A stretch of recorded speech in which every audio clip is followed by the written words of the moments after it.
សុំទោស 1k subscriber និង4000ម៉ោងនៃការ view ហ្នឹងនៃការទស្សនាហ្នឹងគឺយើងអាចខ្លាយជាដៃគូរកលុយហើយយើងបញ្ចូលហើយការបំពេញលក្ខខណ្ឌអីនោះហាក់ដូចជាស្រួលបាទហាក់ដូចជាស្រួលបាទនេះខ្ញុំនឹងលម្អិតទៀតបាទអំពីការរកលុយតាម YouTube ហើយខ្ញុំនឹងព្យាយាមចែករំលែកជាមួយបងប្អូនដែលមិនទាន់ចាប់ផ្ដើមឬក៏មានការគាំងបាទអញ្ចឹងយើងនឹងចាប់ផ្ដើមទាំងអស់គ្នាខ្ញុំនឹងមានវីដេអូចែករំលែកផ្ដោតជាពិសេសលើការបង្កើត YouTube នេះបាទមានបងប្អូនជាច្រើនគេចែករំលែកដែរប៉ុន្តែហាក់ដូចជានៅមានការលាក់លៀមបាទដែលផ្ទុយទៅវិញលុយ YouTube នេះគឺ free បាទគឺមានចំនួនច្រើនណាស់ដែលពួកបរទេសគេយកបាទគេអាចរកបានពី YouTube ចំណែកនៅប្រទេសកម្ពុជាយើងគួរតែបងប្អូនយើងបាទបង្កើតបាទដើម្បីទទួលបានចំណែកទាំងអស់នឹងខ្លះដែរបាទកុំឲ្យអត់សោះហើយខ្ញុំគិតថាងាយប៉ុន្តែនេះគ្រាន់តែជាមុខរបរបន្ថែមគឺប្រភពចំណូលបន្ថែមគឺល្អបានន័យថាយើងមានការងារមួយហើយយើងធ្វើ YouTube ជាការកម្សាន្តជាការចែករំលែកចំណេះដឹងអឺផងហើយបានលុយបន្តិចបន្តួចបាទអាស្រ័យទៅលើ content របស់បងប្អូនបើតាក់ទាញខ្លាំងចូលនៅក្នុងគេហៅថា content សម្រាប់ពួកបរទេសបាទនោះបងប្អូនមានសមត្ថភាពធ្វើបានគឺបានកម្រៃច្រើនបានលុយច្រើនពី YouTube អញ្ចឹងគំនិតអ្នកបង្កើតមាតិកា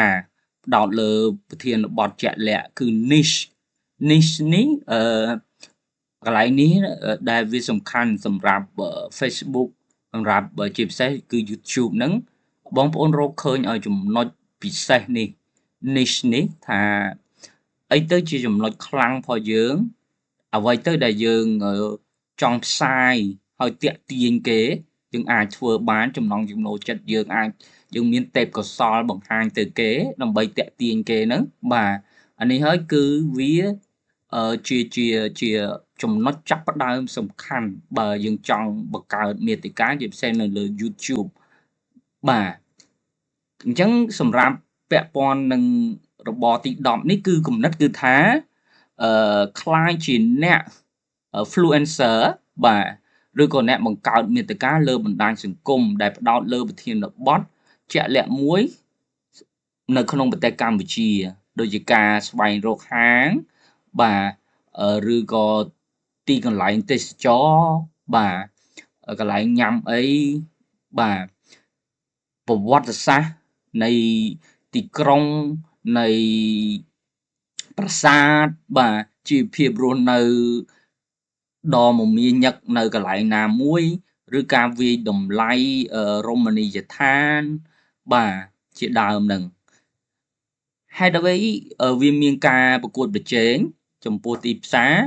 វានៅមានក៏ប៉ុន្តែវាហាក់ដូចជាប្រកួតប្រជែងខ្លាំងវាប្រកួតប្រជែងបើសិនបើយើងមានចំណេះដឹងឬការចាប់អារម្មណ៍ពិសេស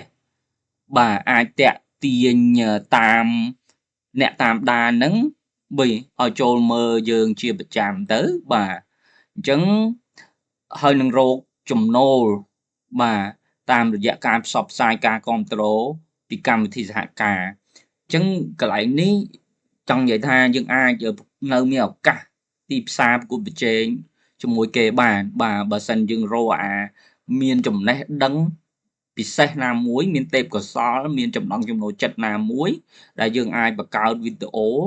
តាក់ទាញបាទហើយជាពិសេសគឺniche នេះបាទរក niche មួយឲ្យឃើញជាពិសេសគឺតាក់ទាញអ្នកទស្សនាបរទេសហ្នឹងបាទជាពិសេស USA ហ្នឹងគឺយើងនឹងទទួលបានចំណូលច្រើនជាពិសេសពី YouTube នេះខ្ញុំនិយាយ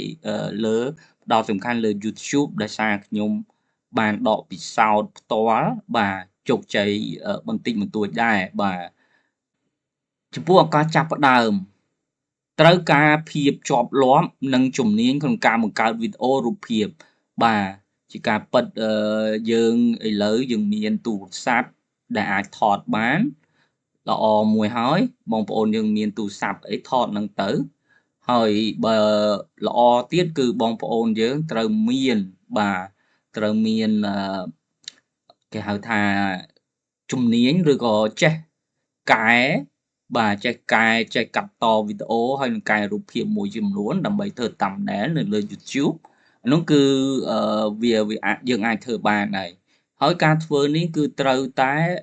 ជាប់លាប់កុំយើងត្រូវព្យាយាមបង្ហោះបាទឲ្យបានទៀងទាត់អាចថាបើយើងមិនមានពេលឬក៏ចង់បានគុណភាពវីដេអូយើងមួយសប្តាហ៍អីបាន3អីទៅបាទបាន2 3បាន4រឹតតែប្រសើរបាទអញ្ចឹងវាត្រូវទាមទារភាពជាប់លាប់អញ្ចឹងសម្រាប់ YouTube ណាបាទហើយបើបងប្អូនចង់ឲ្យជាប់លាប់បានន័យថាមានវីដេអូរហូតអញ្ចឹងតលតែយើងនឹងរកអ្វីដែលជាទេពកោសល្យរបស់យើងដែលអ្វីដែលយើងចូលចិត្តទៅគឺការងារហ្នឹងយើងអាចមានលទ្ធភាពមានឱកាសថតផលិតវីដេអូបែបហ្នឹងបានហើយឧទាហរណ៍ថាបងប្អូនជាជាងជួសជុលឡានជួសជុលម៉ូតូអញ្ចឹងបងប្អូនយើងអាចថារបៀបថែរក្សាឬក៏ជួសជុលអ្វីមួយឧទាហរណ៍បាទអញ្ចឹងបងប្អូនយើងអាចថត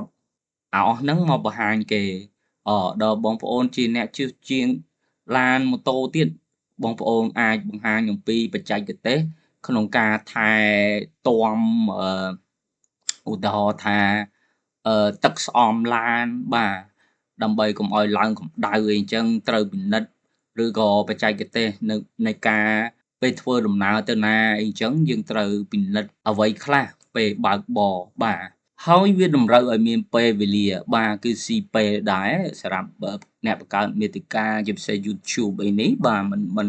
ជាស្រួលប្រហែលទេបាទពេលវេលាគឺមានថ្ងៃខ្លះយើងត្រូវទៅដើរថតបាទដើរថតពេលព្រឹកឬក៏ថតពេលព្រឹកកាត់ពេលល្ងាចឬពេលយប់បាទពេលហើយឆ្លៀតពេលឧទាហរណ៍យើងមានការងារផ្សេងទៀតឆ្លៀតពេលផុតពីការងារត្រូវទៅឆ្លៀតពេលថតហើយយប់ឡើងកាត់តនិងបង្ហោះជាដើមបាទគឺទាមទារពេលដែរបាទហើយនឹងខិតខំបង្កើតមាតិកាឲ្យបានសម្បូរបែបបាទYouTube គេលើកទឹកចិត្តបាទឲ្យមានការបង្កើតថ្មីបាទចឹងហើយគឺគេចាប់ copyright បានន័យថា reuse content ហើយនឹង copyright យើងយកវីដេអូគេដដែលឬក៏យកផុសគេដែលគេ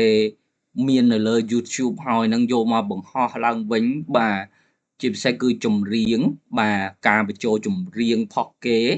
ដែលគេមានបង្ហោះហើយឬក៏បទសិនស៊ីសមុទ្រអីអញ្ចឹងយើងព្រោះយកទៅដាក់មិនបានទេបាទដល់តែអានឹងគឺមានបច្ចេកទេសផ្សេងទៀតដែលគេអាច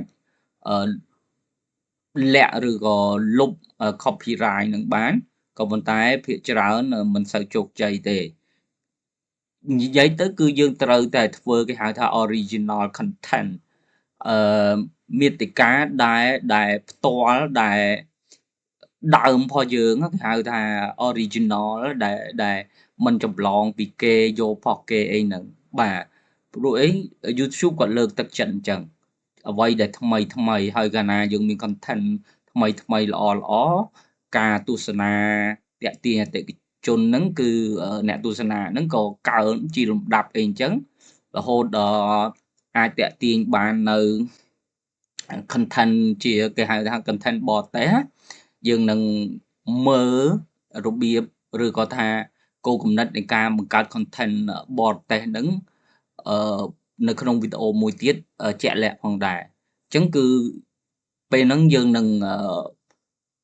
ទទួលបានចំណូលច្រើនបាទពី YouTube បាទ